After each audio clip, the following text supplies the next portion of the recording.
Mas vamos falar da apresentadora mais safadinha da TV. Vocês lembram dela? O periquito eu gosto de dedo, gosto de língua, gosto de rola, agora de cera quente. Pois é. Tirem os pirralhos da sala, porque a aula de hoje é de sexo dental. Olá, o programa Sem Vergonha de hoje vai tratar do sexo oral. Aliás, recomendo às rachadas, antes de agendar o encontro, fazer o teste da manga com cabra. Você oferece a fruta e se ele pedir uma faca, você vai no caderninho e escreve lá em letras garrafais, hashtag Luiz Inácio Lula da Silva. Ou seja, tem língua presa.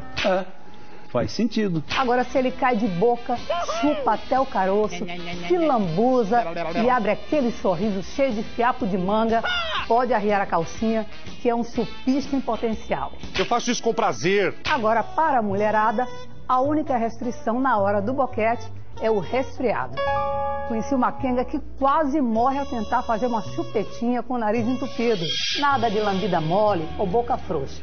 Afinal de contas, ninguém chega a Mônica Levinsky chupando pirulito. E é verdade mesmo. Eu recomendo aos dois, antes de encarar um 69, fazer uma depilação bem caprichada e, claro, passar no dentista. Eu tenho uma prima que depois de uma noite aí mais ardente, mais quente, acharam um pivô dentro do periquito dela. Como é que é? Deu sorte de não ser uma dentadura completa. Tá vendo que história linda?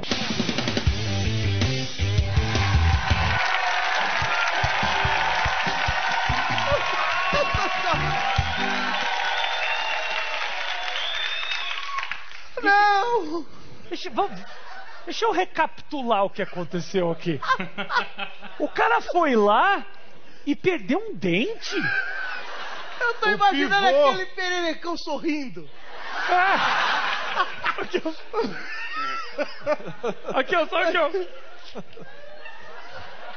Deus do céu. Eu amo essa mulher, já Ó, amo ela. o nome dela é Mônica. A gente já descobriu a Mônica Lima. Mônica Vai Lima. estar no programa aqui semana que Vai vem. tá vindo, tá vindo aí. respondendo as dúvidas. Obrigado, Jesus!